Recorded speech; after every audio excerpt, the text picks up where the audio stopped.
Help! They're all dead. David Bain, the Dunedin man found guilty of murdering his family, appeared to go into a state of shock on hearing the guilty verdict. He started saying black hands, that they were taking them away. Black hands. Do you find the accused guilty or not guilty? Not guilty. I want to assure you, I did not kill my family. So who killed the Bain family? We might never know with mathematical certainty, but we can certainly come to some conclusions on who is the more probable killer of the Bain family out of David and Robin. Don't forget, these are the only two options. No third parties come into the equation. The answer, in my view, is inescapable, and the answer will tell us whether David Bain was cheated of compensation for being jailed for 13 years. I'm journalist Martin van Beynen, and this is the last episode in a 10-part podcast series about the Bain family murders. On June the 20th, 1994, 5 members of the Bain family were shot in their home in Dunedin. Only the father, Robin Bain, who appeared to have shot the family and then himself, or his son David, the only survivor, could have been responsible. David was convicted of the murders in 1995, but acquitted after a second trial in 2009. Over the last 9 episodes in this series, we've covered a lot of ground. We've looked at the Bain family and their various sad and peculiar dysfunctions. We've exposed the hard evidence against David and the lack of it against Robin. We've looked at their personalities and possible motivations. It probably won't come as much of a surprise to hear that I think David Bain shot his family on June the 20th, 1994. That was my view after covering David's second trial as a reporter in 2009, and remains my opinion after spending the last 3 years looking at all the evidence again. A jury may not have been satisfied of David's guilt beyond reasonable doubt in 2009, but whether he is innocent, as he claims, is quite another question. This episode looks at exactly why I think David is guilty of shooting his family. And I hasten to add, this is just my view, my opinion. People might think I've reached the position I have after struggling with 2 nearly equally strong and compelling options. In other words, opting for David Bain as the shooter was a close thing. Well, it hasn't been an easy exercise because of the complexity of the evidence. But in my view, the thrust of the evidence is so clear that to argue David is innocent is mostly wishful thinking and against all the natural and logical inferences from the evidence. You will recall the episodes on the hard evidence against David and Robin, and how the factors pointing to Robin are mainly conjecture based on outside possibilities. The absence of evidence in some areas may be the fault of the Dunedin police investigating at the time, but it's a big jump from saying the police and scientists made mistakes to saying those failures mean David is innocent. Unfortunately, the Bain case has become more about flaws in the police investigation and scientific analysis than the evidence actually uncovered showing David is a much more likely killer of the Bain family than his father. Let's just look at the combined strength of the 5 items of hard evidence pointing to David as the shooter. These are David's bloody fingerprints on the rifle, Stephen's blood on David's clothes, the lens found in Stephen's room, David's injuries, and David hearing his sister Lynch gurgle when, if his story is correct, she should have been long dead. Each of these features of the case has difficulties and may have innocent explanations. The fingerprints may have originated from a rabbit shooting trip, and the blood on David's clothes might have come from David innocently brushing against bloodied surfaces in the house. Lynch might have continued breathing after being shot in the head 3 times. The lens might have got into Stephen's bedroom through some other cause, etc., etc. However, the difficulty for David is that all 5 items of evidence exist in the first place. Then he has another major problem.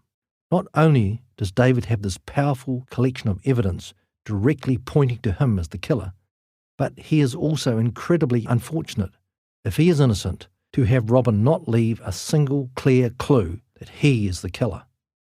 In other words, what an amazing coincidence it would be if David is innocent, that all these items have, through some quirk of terrible luck, combined to make him look guilty. It will always be difficult to piece together exactly what happened on that morning in Dunedin. Only David, in my view, knows the answers. David had clearly worked out a careful plan. Its main aim was to deflect suspicion from himself. He of course knew he would be a suspect, and knew he would need to point police away from himself.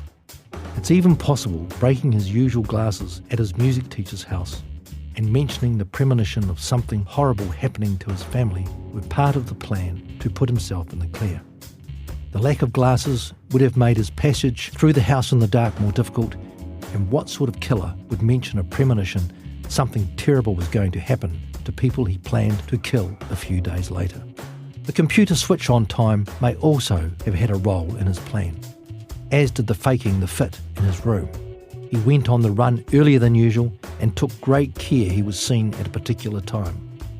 Wearing gloves was also part of the master plan. I suspect, and this is only my view, that David knew exactly when Robin would be in the house, and that he did shoot his father from the computer alcove, which would explain the cartridge by the chair. Where David's plan went horribly wrong was the fight with Stephen. The killings were supposed to be clinical. Stephen waking up brought the murders into stark reality. Let's imagine for a moment what would have happened if David had not had the fight with young Stephen. First, David would have remained relatively blood-free, and although he might still have needed to put some of the clothes he wore in the shootings in the washing machine, he would have had little blood, if any, on his clothes, including his socks. He would also not have left his fingerprints and blood on the rifle, and his glasses would not have been broken, and no lens would have been left behind in Stephen's room.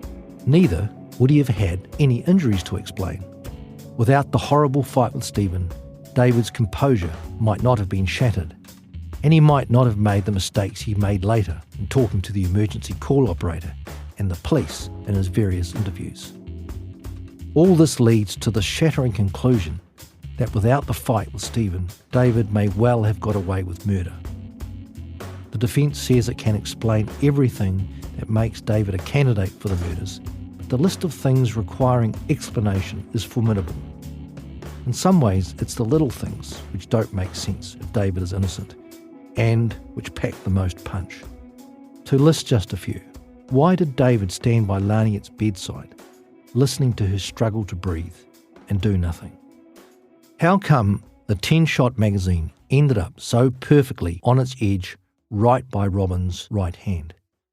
Why did Robin, who apparently had been made aware of Laniet's allegations and was hell-bent on killing the family, decide to go to bed with a hot water bottle? Why did David go into the lounge after discovering his mother's dead body when nobody slept there? But David's camp has a number of more difficult factors to overcome. Chief among them is this: if Robin was the killer, we have to accept a slew of implausible behaviours and actions occurred. The Bain camp maintains logic and reason cannot be applied to Robin's behaviour because he had essentially lost his mind and was driven by some primal vindictive urge.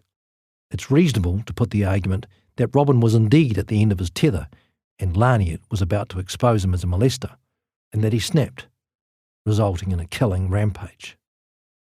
The difficulty for David's camp, however, is the fact the shootings did not appear in any way to be the work of a madman who had lost the plot. If Robin was the shooter, he made the killings look planned, precise, and cold-blooded. All of his victims were supposed to be sleeping, and according to his plan, shot carefully, with probably only a single shot. He also had sufficient possession of mind to handle a range of activities after the shootings before taking his own life. It appears on all the evidence that Robin spent most of the night in bed with a hot water bottle, and judging by his bladder, got up at a fairly normal time, and even brought in the day's newspaper from the letterbox. He didn't get up early to make himself a cup of coffee to stay awake, to plan and scheme.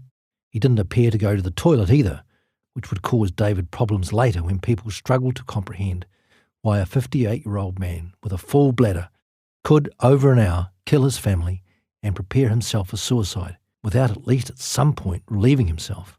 Another defence expert will be required to explain that one. The implausibilities don't stop with the bladder. For David's story to stand up, we have to accept, in my view, a whole pile of them. Robin is supposed to have found the key to unlock the trigger lock on David's rifle in a little ceramic jar on David's desk in his bedroom. Only David was supposed to know where the key was, but it's quite possible Robin knew about the key or could have found it. But here is the odd thing. Instead of just grabbing the key from the ceramic container and getting on with the job, Robin neatly replaced the lid on the ceramic jar in which the key was hidden and put a hacky sack on top. If Robin was the killer, he must have put on a pair of white gloves belonging to David, even though he had his own pair. Why would Robin have felt the need to wear gloves, especially since he intended to end his own life after the killings? Surely having his prints on the rifle would have been the least of his worries. And of course, why would he use David's gloves when he had his own? The fight with Stephen should have left some nasty and obvious bruises on the frail, cadaverous Robin. The fight was vicious, and the combatants wrestled on the floor, hitting furniture and sharp edges. But Robin hardly had a mark on him. The already healing abrasions on his hands could be explained by work he had done on the spouting over the weekend.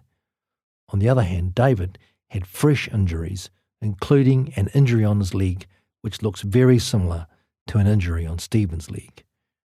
And just another little thing. The curtain over the doorway into Margaret's bedroom, it didn't have a door, was closed when the police arrived. Robin, in his blood-splattered state after the fight with Stephen, must have come through the curtain as he was marching off to shoot his next victim. But he still took the time to neatly close the curtain again. Robin, if he was the shooter, must have decided at some stage to take his own life. He may have come to that decision before the shootings, during them, or afterwards. But instead of just putting the gun to his head and pulling the trigger after his horrific night's work, he produced yet another inconvenient bit of evidence for David to explain. He decided he would clean up and change his clothes before meeting his maker, despite knowing David could not be that far away from returning home.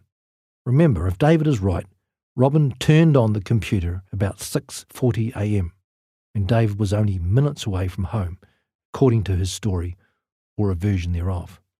To clean up, Robin probably had to go out to the caravan to fetch other clothes.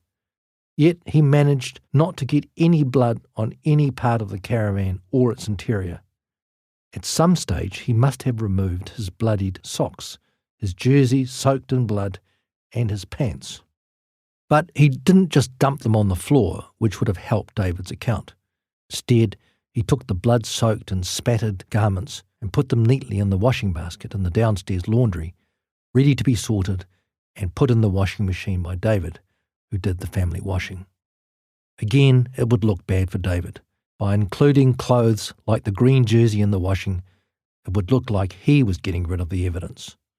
David, unfortunately for him, didn't notice a thing when he picked up the blood-soaked clothes to put them in the washing machine, despite getting blood on the container of washing powder and probably putting a clear and bloody palm print on the washing machine.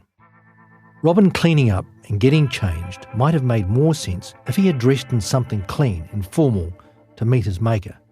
Just a clean shirt and his best jersey would have helped David's story, some symbol of a last ritual. Instead, Robin chose a scruffy combination, comprising old blue tracksuit pants, a grey hoodie, a tattered brown jersey, a business shirt, a t-shirt, and his old woolly hat. He made it look like he was dressing for the cold rather than his death. Just as an aside, I lived in Dunedin in a very cold house for about a year around 1990. I used to do exactly what Robin Bain did. On a cold morning, I would get up and put on all available clothes, have breakfast, and then brave the freezing bathroom for a shower. In any event, Robin had to decide where to shoot himself. He is supposed to have taken the rifle, still covered in blood, and gone into the lounge room, closing the door behind him. He still, according to the defence scenario, had some of his victims' blood on his hands, but managed not to get any blood on the lounge door handle. It's curious that he should feel the need to change his clothes, but not carefully wash the blood of his family from his hands. He then decided to do one last thing before ending his life. He would leave David, the one he had spared, a note saying sorry. If Robin had just written an unambiguous suicide note in his own handwriting, David would never have been suspected, and no awkward questions would have been asked. Instead, Robin, according to the defence, decided to start up the computer and wait 40 seconds before he could type the message, "Sorry, you are the only one who deserved to stay." What did that mean? The message would continue to puzzle. And why did Robin not write, "You are the only one who deserves to stay," using the right tense for the situation? And why would Robin use the word deserves anyway? It suggests the others had not earned their staying, unlike David, the son closest to his mother. Margaret was the one who used words like earning or deserving. And what had Stephen or Arawa done, in Robin's eyes, to not deserve to stay? At some point in the morning, the only question left for Robin was how best to shoot himself. What about lighting? Remember, the lounge light was not on, and the door was shut when David returned home. That means that either Robin never turned on the light in the lounge, or he turned it off before killing himself. Both very curious things to do. He was right-handed, so the most natural thing for him to do, having decided on a temple shot, was to grab the silencer by his left hand, hold it to his right temple, and pull the trigger with his right hand. Instead, he chose to pull the trigger with his left hand and hold the muzzle up to an odd part of his left temple. He tilted his head so the angle of the shot was across his brain. Again, if David is innocent, his bad luck struck again. The shell that ejected from the rifle flew through a gap in the curtains to land on the floor in the alcove. If it had just hit the curtains and remained on the lounge side of the curtains, police would have been much more convinced Robin had indeed committed suicide. But instead, the shell landed next to a chair in the alcove, supporting the scenario that David had hidden the alcove and fired from behind the curtains. And then after the final shot, Robin fell backwards, his right hand landing right beside the 10-shot magazine, standing on its narrow concave edge. If he was the shooter, Robin must have put it there before shooting himself. But again, events were conspiring against David. The fact the magazine was right beside Robin's hand made it look like David had put it there to frame his father like some sort of stage prop. Then, one of the most surprising things of all, if Robin was the killer, neither his blood nor his fingerprints were found on the blood-smeared rifle. But let's ignore the implausibility of Robin shooting himself in the way David's camp suggests. Let's just look at the hard evidence against Robin. It's astounding how little evidence from the crime scene in the end connected Robin with the shootings if he was the killer. The suggestion he had his victim's blood on his hands is entirely speculative, and the evidence supporting his bloodied sock prints being in the house is tenuous at best. It's hard to see the police charging anyone on that sort of evidence. But if you add up the items pointing to David, you end up with a formidable case. David's camp says this is the result of biased police work, bad scientific testing, and unhappy accidents. But a much more logical conclusion, based on probabilities rather than remote possibilities, is that David is in fact the killer. David's case would be helped if he was reliably truthful and accurate, but that isn't the case, as we saw in the episode about David's trustworthiness. He misled Justice Binney about the tattoo and whether his father was going to live in the new house. He has tried to retell a fiction about his relationship to his perfect family and changed his story significantly over time. Much evidence suggests he had a controlling relationship with his sisters and a strange alliance with Margaret. If David was sort of aloof from the family, doing his own thing, why would Margaret have to warn him about trying to boss his siblings around? And why would Arawa be frightened he had a rifle? This is not a young man getting on with life, having a ball, and being unaware of the undercurrents in his family. David has tried to explain away all the inconsistencies and implausibilities, but much of David's account is just too convenient. For instance, months after the killings, he suddenly remembered hearing the raised voices while he was in bed on the night before the shootings. The chief problem for David is the period of 20 to 25 minutes he couldn't explain when he first spoke to police. An allied issue is the change in his story from the time he made his 111 phone call to the time only a few hours later when he was interviewed by the police. According to David's story, he had somehow blocked out that 20 minutes from his conscious memory by the time he was interviewed by police after the shootings. David says he was helped to recover the memories from that time in his sessions with Professor Paul Mullen starting in December 1994. By then, David knew all the evidence against him and realised he needed to come up with something to fill the missing gaps. Most people remember horrific experiences all too clearly. Extreme fear or shock do affect memory, but very few people repress the whole memory. Inaccuracies and false impressions intrude, but it's hard to imagine a person finding a brother and two sisters shot and dead and forgetting everything about it only a few hours later. Conveniently, David's new memories not only provided an explanation for the inconsistency between his versions of what happened, but also filled in the missing 20 minutes. More importantly, the memories helped to explain his injuries and why he had Stephen's blood on his clothes and socks. I can accept some people's memories of traumatic events might be faulty, but to have no memory at all of finding 3 of his siblings dead in horrific circumstances sounds too convenient by far in David's case. It's not as though David saw the horrific scenes and was immediately overwhelmed by trauma so that his memory went haywire. When he spoke to the emergency operator, he knew, in his words, that they were all dead. It wasn't until a few hours later that his story had changed. Even if the blocking is genuine, David still has 2 problems. One is that there is no way of knowing if the memories he recovered are genuine or accurate. David said he remembered seeing his mother's eyes open as she lay dead, but because of her injuries, they must have been closed. So that's at least one false memory. And second, the blocking could have been due to an amnesia caused by the trauma of shooting his family and the awful struggle with Stephen, in which he had to strangle him before shooting him. The blocking theory would be more credible if David was a truthful and reliable witness, but there are too many indications, in my view, that David does not tell the truth. The account of former prison officer Graham Stanley, covered in an earlier episode, is very important. He caught David faking a fit not long after the shootings. This backs up what some ambulance staff experienced as they ministered to David soon after the shootings. They also thought he might be faking.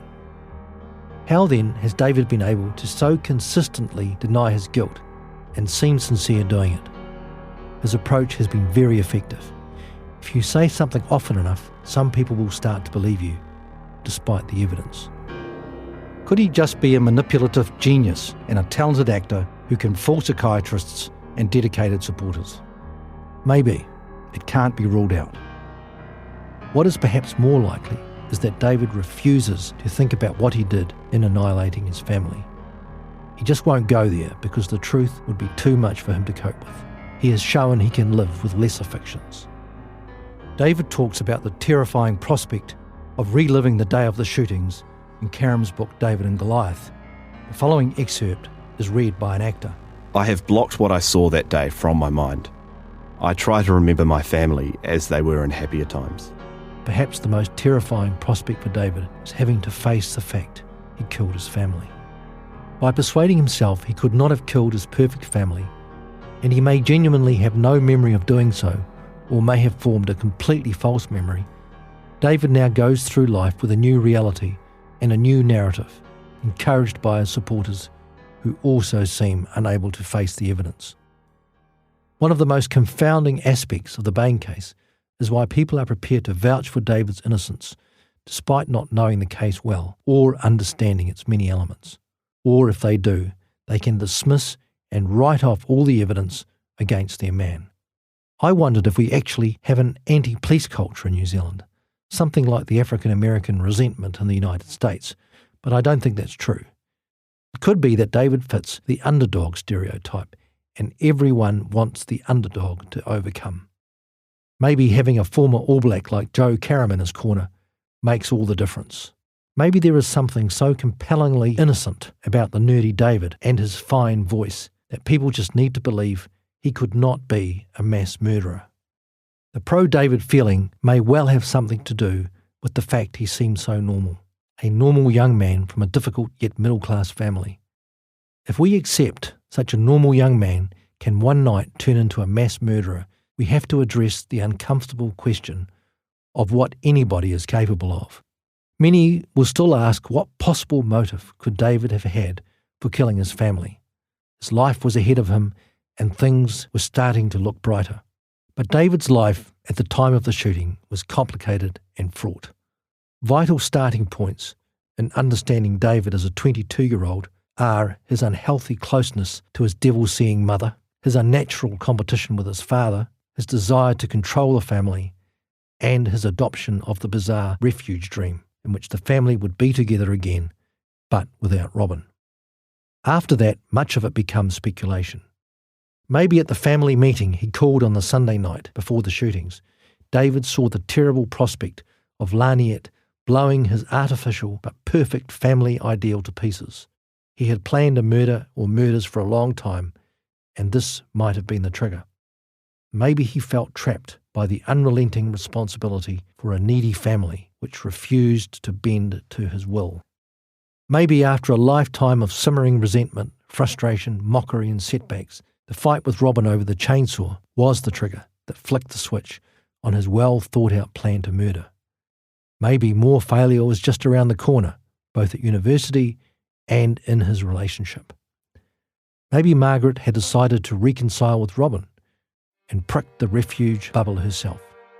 Maybe Margaret's beliefs and attitudes were interpreted by David as her wish for the destruction of the family and that those Satan-infested Bains were better off dead. Maybe the only thought in David's mind was doing what he had to do. We will never know, and maybe David doesn't really know either. The implications, if I am right, are admittedly pretty bleak. It means David lied in that phone call, that he was in fact acting, and that he has lied to his supporters and has lied to us and maybe to himself. Tragically, supporters like Joe Karam have spent a good part of their lives trying, in my view, to defend someone they genuinely think is innocent, but who, in fact, is a killer, however nice he might be. Unfortunately, a case like this will always have loose ends. Real life is not like a crime novel, and complex criminal cases always leave some perplexing questions. Although I have no doubt David killed his family, I have no wish to see him back behind bars. He has spent 13 years in prison, and whatever he was like as a 22-year-old, he is now a different person and probably no danger to anyone. He should be allowed to get on with his life, and I sincerely hope he and his family will be left alone. But neither should he go through life as the victim of a great injustice. 5 people are dead. In my view, he killed them. A colossal lie has been perpetrated. This could have been prevented if the police and Crown scientists had been more thorough and careful, but they did enough to mount a formidable case against David Bain. Their mistakes, however, left gaps and uncertainties that could be exploited on David's behalf. David is not stupid. He must appreciate the strength of the evidence against him.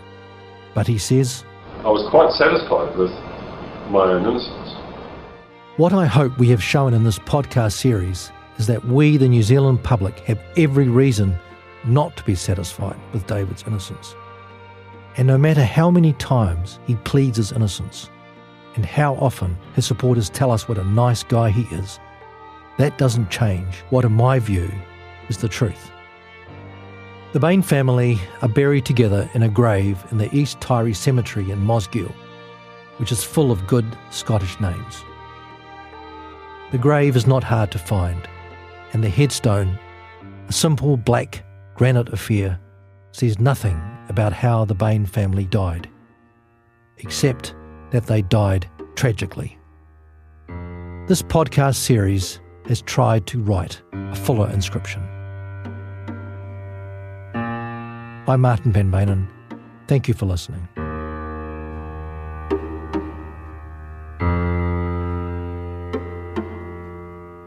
This podcast is a joint Stuff and Tandem Studios production, written and presented by Martin van Beynen, audio engineered and co-produced by Brett Robertson, and produced by Dave Dunlay and Kamala Hayman.